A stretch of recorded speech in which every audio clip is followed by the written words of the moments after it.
เป็นครั้งที่30ในเรื่องของนิพพานปรมัตถ์นิพพานปรมัตถ์ก็อยู่ในปริเฉดที่6นะครับเราก็ศึกษาในเรื่องของพระอภิธรรมนะวันนี้เราก็จะศึกษาต่อจากครั้งที่แล้วนะครับว่าครั้งที่แล้วเนี่ยผมก็ได้พูดถึงในเรื่องของมหากัปนะครับมหากัปเป็นระยะเวลาที่มีจริงๆเป็นโดยธรรมชาตินะครับเพียงแต่ว่าเราจะเอาชื่อเอาบัญญัติมาใส่ในช่วงเวลาที่มีการหมุนเวียนเปลี่ยนไปหนึ่งมหากัปเนี่ยก็จะเท่ากับ4อสงไขยกัปนะครับ4อสงไขยกัปก็คือกัปที่เราเรียกว่าเป็นวิวัตตถายีอาสงไขยกัปนะแล้วก็สังวัตตถายีอาสงไขยกัปนะครับแล้วก็สังวัตตะอาสงไขยกัปแล้วก็วิวัตตะอาสงไขยกัปนะครับ4อาสงไขยกัปนี้รวมกันก็จะเป็น1มหากัปนะครับซึ่ง1มหากัปนี้ก็เป็นระยะเวลาที่ยาวนานมากนะครับซึ่งเราก็มาดูรูปอีกเราจะทบทวนนิดหน่อยก่อนที่เราจะไปขึ้นในเรื่องใหม่นะอันนี้ก็คือหมายถึงโลกของเรานะครับที่ตั้งอยู่โลกของเราเนี่ยจะมีอายุตั้งอยู่ได้อยู่64อันตกัปหรือเท่ากับวิวัตตถายีอสงไขยกัปวิวัตตถายีอสงไขยกัปนี้ก็เท่ามีแค่เศษ1/4ของมหากัปเท่านั้นเองนะเศษ1/4ของมหากัปนะครับในมหากัปหนึ่งเนี่ยจะมีโลกที่ตั้งอยู่มีมนุษย์มาอาศัยอยู่นะครับแล้วก็มีระยะเวลาที่โลกถูกทำลายนะครับถูกทำลายด้วยไฟเนี่ยถูกทำลายด้วยลมถูกทำลายด้วยน้ำนะครับเป็นช่วงระยะเวลาที่มีระยะเวลาเท่ากับ64อันตกัปเหมือนกันนะหลังจากนั้นก็ในอวกาศก็จะเวิ้งว้างไม่มีอะไรเหลืออยู่นะครับ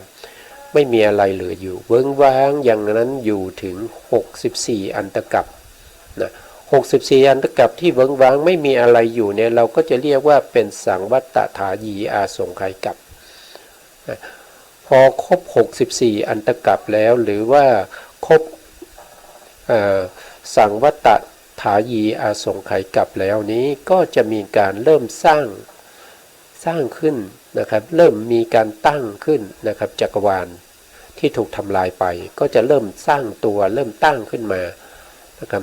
ใช้เวลาอยู่ถึง64อันตกัปหรือเท่ากับวิวัตตะอาสงไขยกัปนะครับเป็นระยะเวลาที่ยาวนานกว่าที่จะสร้างโลกขึ้นมาใหม่อีกนะครับสร้างโลกสร้างจักรวาลขึ้นมาใหม่อีกนะก็จะหมุนเวียนกันอยู่อย่างนี้นะครับ1มหากัปนั้นก็จะเท่ากับ4อสงไขยกัปใน4อสงไขยกัปนั้นเราก็จะเรียกว่า1ก็คือวิวัตตถายีอสงไขยกัปนะอันที่2ก็จะเรียกว่าสังวัตตะอสงไขยกัปอันที่3ก็จะเรียกว่าสังวัตตถายีอสงไขยกัปอันที่4ก็จะเรียกว่าวิวัตตะอสงไขยกัปนะครับรวมกัน4อสงไขยกัปนี้ก็เท่ากัน1มหากัปนะเท่ากัน1มหากัปเป็นระยะเวลาที่ยาวนานนะครับ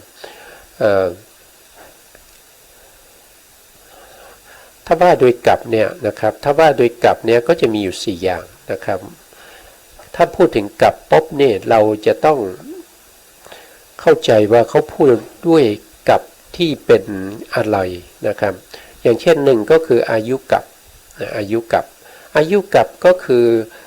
เป็นอายุเฉลี่ยของมนุษย์ในสมัยนั้นๆนะครับอย่างปัจจุบันนี้อายุเฉลี่ยของเราก็อยู่ที่74ถึง75ปีอันนี้ก็เป็นอายุกัปนะอายุกัปเท่ากับเท่าไหร่ก็คือเท่ากับ74ประมาณ74ปีแล้วตอนนี้นะครับเหลือประมาณ74ปีนะครับเป็นอายุกัปของมนุษย์ในปัจจุบันแล้วก็จะต้องเป็นมนุษย์ที่อยู่ในชมพูทวีปเท่านั้นนะส่วนในทวีปอื่นนะครับที่ไม่ใช่ชมพูทวีปนั้นเขามีอายุแน่นอนเขาไม่มีอายุที่ขึ้นลงนะ มีแต่มนุษย์ที่อยู่ในชมพูทวีปเท่านั้นที่จะมีอายุขึ้นนะครับแล้วก็ลงนะอายุสูงสุดของมนุษย์ในชมพูทวีปก็จะเท่ากับหนึ่งอสงไขยกับนะหนึ่งอสงไขยกับหนึ่งอสงไขยปีครับโทษทีหนึ่งอสงไขยปีนะครับหนึ่งอสงไขยปีก็คือหมายถึงว่ามันเป็นระยะเวลาที่ยาวนานนะครับที่ไม่สามารถจะเอาอะไรมาเปรียบเทียบได้นะครับว่ายาวนานแค่ไหนนะแต่ภายหลังอัตถกถาจารย์ท่านก็ได้เปรียบเทียบว่าหนึ่งอสงไขยปีนี้ก็เท่ากับมีเลขหนึ่งตั้งไว้นะครับแล้วก็เติมศูนย์เข้าไปอีก140ตัวนะครับเอาหนึ่งแล้วก็ตามด้วยศูนย์อีก140ตัวอันนั้นก็จะเป็น1อสงไขยปีนะครับ1อสงไขยปีก็คืออายุของมนุษย์ที่อยู่ในชมพูทวีปนั้นจะมีอายุยาวถึงขนาดนั้นนะครับแล้วก็อายุที่ต่ำที่สุดที่เป็นอายุกับของมนุษย์ในชมพูทวีปนี้ก็จะมีแค่10ปีเองนะครับมีแค่10ปีเองซึ่งปัจจุบันนี้ก็เป็นช่วงที่มนุษย์เรามีอายุขาลงนะครับก็จะอยู่ที่74ปีนะครับเป็นอายุกับอยู่ที่74ปีนะอันที่สองก็เรียกว่าอันตรกับนะอันตรกับนะครับอันตรกับนะครับอันตรกับนี่ก็คือหนึ่งอันตรกรรมเนี่ยจะเท่ากับอายุของมนุษย์ในชมพูทวีปขึ้นลงนะครับขึ้นไปจนถึงอสงไขยปีแล้วก็ลงมาที่10ปีจาก10ปีก็ขึ้นไปจนถึงอสงไขยปีแล้วก็ลงมาที่10ปีนะครับ2รอบนะครับ2รอบถึงจะเท่ากับ1อันตรกับนะครับ1อันตรกับแล้วก็64อันตรกับเนี่ยถึงจะเท่ากับ1อสงไขยกับนะครับ1อสงไขยกับแล้วก็4อสงไขยกับถึงจะมาเท่ากับ1มหากับนะครับถึงจะเท่ากับ1มหากับก็ตามนี้เลยนะครับก็ตามนี้ถ้าพูดถึงว่าโลกของเราเนี่ยมีอายุอยู่นานเท่าไหร่ถ้าเรามาเปรียบเทียบกับมนุษย์ในชมพูทวีปนี้นะครับว่าอายุกับของมนุษย์เนี่ยเท่าไหร่ถึงจะเท่ากับจักรวาลนี้ที่ตั้งอยู่นะครับเขาก็บอกว่านะครับก็คือเอาอายุกับของมนุษย์นะครับใน2รอบเท่ากับ1อันตรกับนี้ไปคูณกับ64อันตรกับนะครับก็จะได้อยู่128นะครับ128อายุกับก็คือหมายถึงว่า128รอบนั่นเองนะครับอันโลกของเรานี่ที่ตั้งอยู่หรือว่าจักรวาลในแสนโกฏจักรวาลที่ตั้งอยู่เนี่ยจะมีอายุเท่ากับ128รอบของอายุกับของมนุษย์ในชมพูทวีปนะครับก็จะอยู่ตรงนี้นะครับซึ่งอายุกับนี้จะขึ้นลงตามคุณสมบัติคุณธรรมจริยธรรมของมนุษย์ที่อยู่ในชมพูทวีปในยุคไหนสมัยไหนที่มีคุณธรรมมากนะครับมีบุญมีกุศลมากอายุก็จะยืนยาวนะครับจึงยืนยาวนะแต่ถ้ายุคไหนสมัยไหนที่มนุษย์เรามีคุณธรรมนะแล้วก็บุญบารมีมันน้อยลงนะครับน้อยลงมีโทสะมากมีโมหะมากมีโลภะมากตัณหามากเนี่ยอายุของมนุษย์ก็จะสั้นลงนะครับก็จะสั้นลงไปจนถึง10ปีนะครับตอนนี้เราอยู่ในขาลงนั่นแสดงว่าปัจจุบันนี้มนุษย์เราเนี่ยมีกิเลสตัณหาเยอะนะครับมีกิเลสตัณหาเยอะแล้วก็จะมีเยอะขึ้นไปเรื่อยๆนะครับอายุก็จะลดลงไปเรื่อยๆนะครับนะพระพุทธศาสนาของเราเนี่ยพระพุทธองค์ทรงพยากรณ์ไว้ว่าจะอยู่ได้ 5,000 ปีนะครับจะอยู่ได้ 5,000 ปีตอนนี้ผ่านไปแล้ว2,560นะครับ2,560 ปีนะครับเพราะฉะนั้นถ้ามนุษย์พระพุทธศาสนาจะหมดไปก็ต่อเมื่อมนุษย์เรามีอายุกับหรืออายุเฉลี่ยอยู่ที่50ปีนะครับ50ปีหลังจากนั้นไปเนี่ย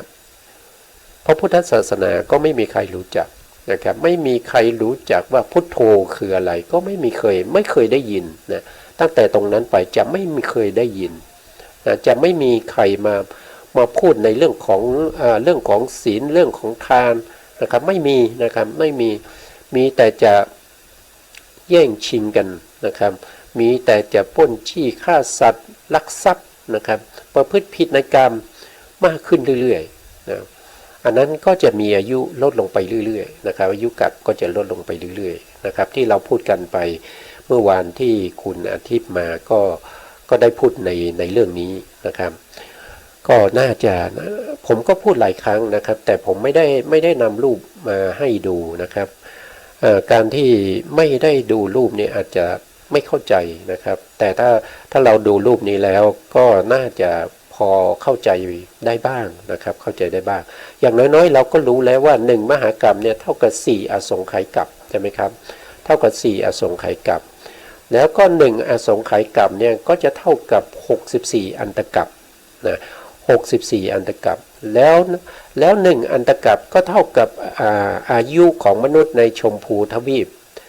ที่ขึ้นลง2รอบนะครับ2รอบก็เป็นอายุกัปถึง2รอบก็จะเท่ากับ1อันตกัปนะครับเท่ากับ1อันตกัปนะก็จะรู้ในลักษณะนี้แล้วก็รู้ด้วยว่าในขาลงเนี่ยอายุขาลงเนี่ยนะ100 ปีเนี่ยมนุษย์เราจะมีอายุลดลง1 ปีนะครับเทียบได้จากไหนก็ดูจากสมัยพุทธกาลสมัยที่พระพุทธองค์ยังมีพระชนชีพอยู่ตอนนั้นเนี่ยอายุกัปของมนุษย์เราเนี่ยอยู่ที่100 ปีนะครับอยู่ที่100 ปี100 ปีแต่ปัจจุบันนี้ผ่านไป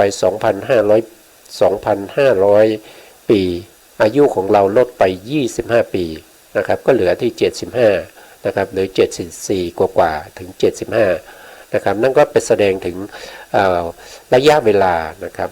แล้วก็สิ่งพวกนี้เป็นธรรมชาตินะครับสิ่งพวกนี้ที่มันมีการหมุนเวียนเปลี่ยนไปมีการโคจรไปดวงดาวต่างๆในท้องฟ้าที่โคจรไปในจักรวาลนะครับโคจรไปเรื่อยๆนะครับตามธรรมชาติแล้วก็ถ้าโคจรไปเจอกับพระอาทิตย์หลายๆดวงนะครับก็จะมีการเริ่มทำลายในจักรวาลนั้นนะครับมีพระอาทิตย์7 ดวงอย่างเงี้ยนะครับก็จะเริ่มเผาจักรวาลในจักรวาลนั้นนะครับก็จะใช้เวลาในการทำลายถึง64อันตกัปนะ64อันตกัปแล้วก็ทำลายจนหมดสิ้นนะครับหมดสิ้นเหลือแต่ความเวิ้งว้าง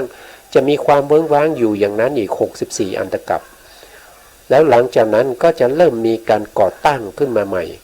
ด้วยมีฝนตกแล้วก็จะมีตะกอน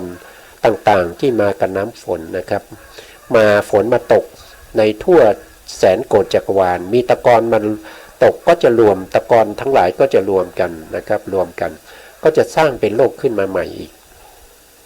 พอสร้างโลกขึ้นมาใหม่ก็จะเป็นกัปใหม่แล้วนะครับตรงนี้จะเป็นกัปใหม่แล้วกัปนี้มันมีแค่4อสงไขยเท่านั้นตั้งแต่ตรงนี้ไปก็จะเป็นกัปใหม่ก็จะเรียกว่าเป็นกัปใหม่นะครับอันนี้ก็คือที่เราศึกษาไปเมื่อวานนี้นะครับวันนี้เราก็มาศึกษาต่อนะครับท่านก็บอกว่าตรงนี้นะครับโทษทีตรงนี้ท่านก็บอกว่า1มหากัปเนี่ยก็จะเท่ากับ256อันตกัปนะครับก็คือเท่ากับ4คูณ64นะครับอันตกัปตรงนี้นะครับอันนี้ก็นะครับ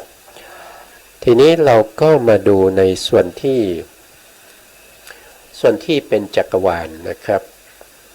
อันนี้คือ1จักรวาลนะครับนี่คือ1จักรวาล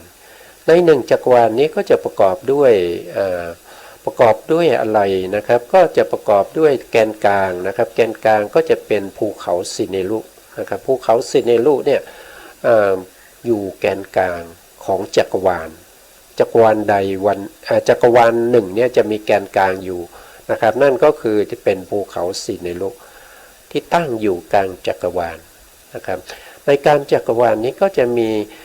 เป็นที่อยู่ของสัตว์ทั้งหลายนะครับเป็นที่อยู่ของสัตว์ทั้งหลายนะเอาคร่าวๆนะครับขอบนอกนะครับขอบนอกตรงนี้นะครับก็จะเป็นภูเขาจักรวาลนะครับเป็นภูเขาจักรวาล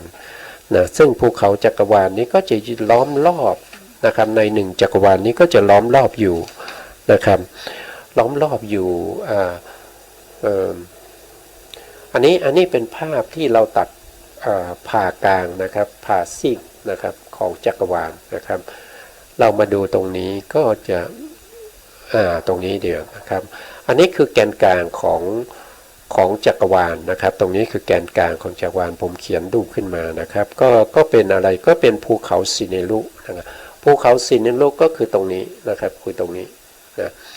ฐานของภูเขาซิเนรุเนี่ยก็จะมีหินสามเศร้านะครับอยู่ตรงนี้นะครับมีหินสามเศร้าเป็นตัวฐานเป็นตัวที่ภูเขาซิเนรุเนี่ยโผล่ขึ้นมาตรงนั้นนะครับตั้งอยู่บนเขาสามเศร้านี้นะครับซึ่งเป็นที่อยู่ของพวกที่เป็นเทวะอสูรนะครับพวกที่เป็นเทวะอสูรนะแล้วก็จะขึ้นไปนะครับขึ้นไปในรอบแต่ละรอบเนี่ยนะครับก็จะเป็นที่อยู่ของพวกที่เป็นภูมิธาเทวดานะครับเป็นพญานาคพญาครุฑนะแล้วก็พวกที่เป็นกุมพันนะครับแล้วก็พวกที่เป็นพวกยักษ์นะครับแล้วก็ผู้ดูแลก็จะเป็นผู้ดูแลนะครับท่านก็จะอยู่ตรงนี้นะครับตรงนี้เราก็จะเรียกว่าเป็นจตุมมหาราชทั้ง4องค์นะครับจตุมมหาราชทั้ง4องค์นะครับซึ่งทั้ง4องค์เนี่ยก็จะดูแล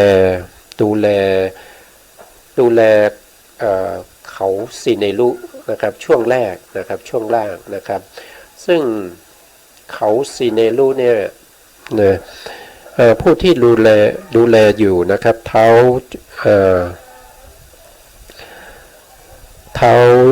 มหาราชทั้ง4นะครับมหาราชทั้ง4ก็จะมีตั้งแต่นะครับ